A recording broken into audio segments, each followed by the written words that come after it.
to the book of Boba Fett. Chapter 5, we take a break. This was more of an interstitial chapter. Yes. I would say. It's not really a prologue or an epilogue, just an interstitial kind of thing.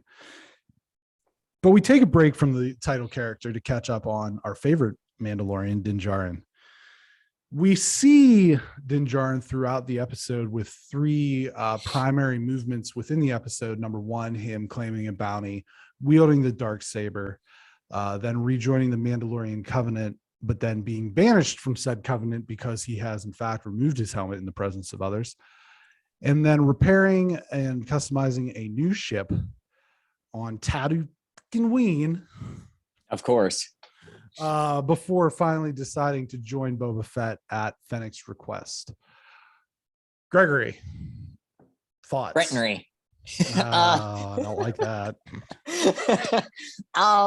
Okay, well, I'm just going to cut to the chase before I get more into it. This is the best episode of this. And it's sad to say because it doesn't involve the character that is in the title of the name. It is. It deals with our favorite character, and it just needs to be this. I texted you. They should do a whole show about this guy. Yeah. Maybe even have a couple seasons of it. Right. Because this is what we want. And it's like, it's weird because like, this is, this was just another episode of The Mandalorian, essentially. Yeah. That eventually it ties it back into Boba Fett, but there's just something about Din Djarin that just is different. There just is. He's a more interesting character. His storyline's more interesting. As much as we all like Boba Fett from the original Star Wars movies, there's just something different about him. He's cooler. He's chicer. He's the new model. Like, it's cool to have, the 1968 Mustang Fastback. That's a cool car, but you roll up in a brand new GT 500, you got more horsepower, you're gonna have a little more oomph. And that's just what he is. He's like the better model of this character. The show's better. It rolls along. When I first start these episodes, I always check the time frame because I have to fit it around my schedule. And it was 51 minutes. I didn't know he was in it because I avoid all spoilers. It was a little longer. Yeah, something like that. But I think I knew it was 51 minutes because I always count in the beginning and the end. And so it was something like that. And I was like, is this really going to be 51 minutes? And it's not anything against like necessarily Boba Fett. It was just that that's still a long episode of anything.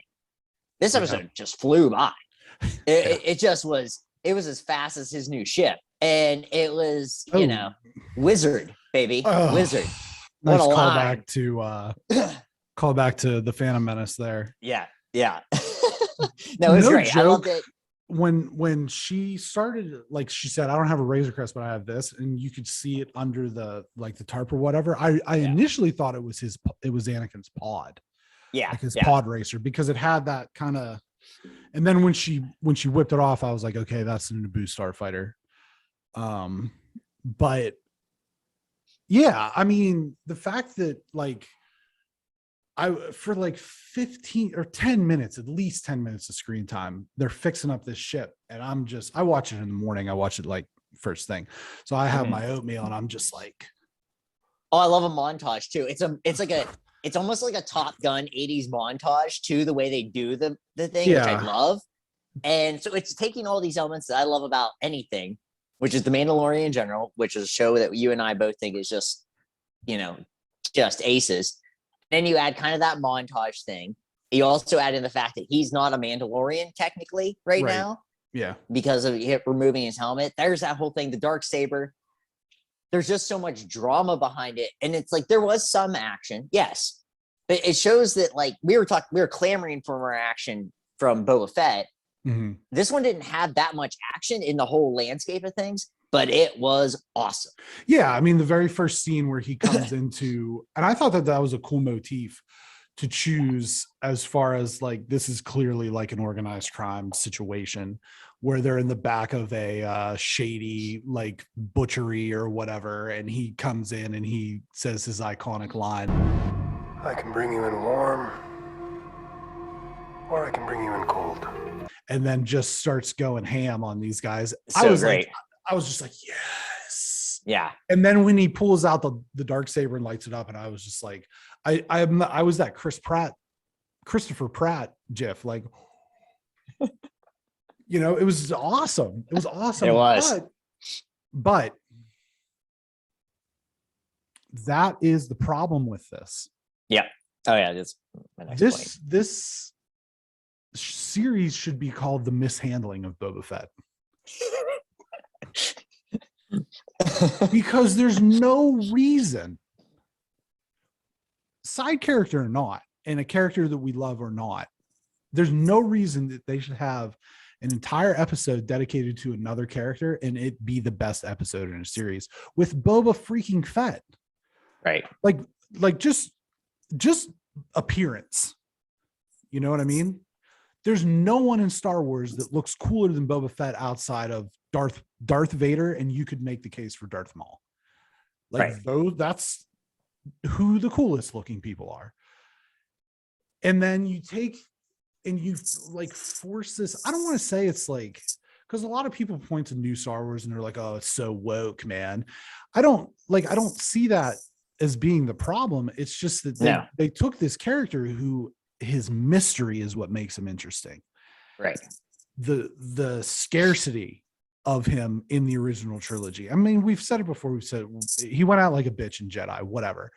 Right. In Empire, he's menacing. He's every bit as menacing as Darth Vader in Empire Strikes Back. And so they've taken this character who we have this expectation for and just stripped him of being even remotely interesting. Yeah, there's nothing. This is the storyline that they should have gone with this character. The storyline should have been, I get out of the Sarlacc pit and I'm coming for fucking revenge, because that's what Boba Fett would have done. Yeah, it's a huge miss. It's weird to me because, like we were saying, hopefully as this goes on, it'll make the show more interesting. In this episode, while I love it, and it's my favorite episode of the series, is a Mandalorian episode. And so it doesn't make the show more interesting, other than that now Din Djarin's going to be teaming up. Right. But it's like, it's honestly like having a series. It sounds, I hate saying this because it's not the way I think it, but it's like having a Robin series. And then 5 episodes in, you're like, well, here's Batman. Well, I'll tell you exactly what this was. I'll tell you exactly what this was. It was a 50-minute episode of a Marvel end credit scene. Sure. Yeah. That's a great way to put it. Yeah. It's setting up the next season. I do think that there was initially, whenever they promoted the Book of Boba Fett at the end of Mandalorian season 2, there was a lot of angst over whether there would be another season of Mandalorian. Obviously, this alleviates that because this was all set up. You know what I mean? We know that he has to go into the fires of Mount Doom and bathe himself in the holy light of the Infinity Stones to become a Mandalorian again. And so that's going to be season 3, but it was just a little bit, as fun as it was to see him, Boba Fett needed to be in this episode. Yep. At least some, you know what I mean? And so, like, I think the last 2 episodes will likely be strong enough to salvage this. And I certainly think that Din Djarin having his own full episode to himself will certainly get some viewers excited, especially with, as he kind of left off and said, I have to go see a little friend. There he is. And then the little gift was wrapped like his face. That was adorable. Yeah. Oh my gosh. Anyway, I think that's because it's like, are we going to get to see, you know what I mean? Is Luke going to be there? So it raises a lot of questions, but they're raising questions for all the wrong reasons. Yeah. Because all of the questions should be directed at and be answered by the title character. Yeah. So this is thoroughly disappointing to me. As great as this episode was, it was just a Mandalorian episode. Yeah, like this episode this could have been season 1 of or episode 1 of season 3. Right. For all intents and purposes. It's like, I love it for what it is. I hate it for what it isn't for the other show, for the actual show that is the title of it. Yeah. Yeah. Yeah. It's depressing a little bit. That episode's awesome. It was awesome. It but was awesome. So it's just, I loved it. like I said, this series should be called The Mishandling of Boba Fett. But the poem of Boba Fett, because I'm not a big poetry person, so they're never as good as books, good literature, which is what this episode. The Iliad about. and the Odyssey are poems. They're technically poems, but they're epic poems. So Right. That's Beowulf different. a poem? It is mythology. But is it a poem?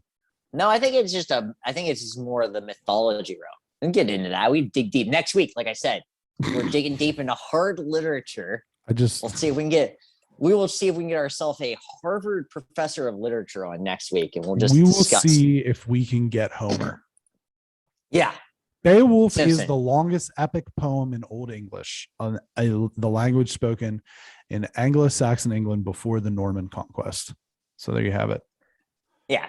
It's technically epic, so it's different. It's different than these little, I saw a flower, it was blue. Robert Frost. Everything is great. Yeah, exactly. Who is Robert Frost? That was my dad's standard answer on Jeopardy for when poems was a category.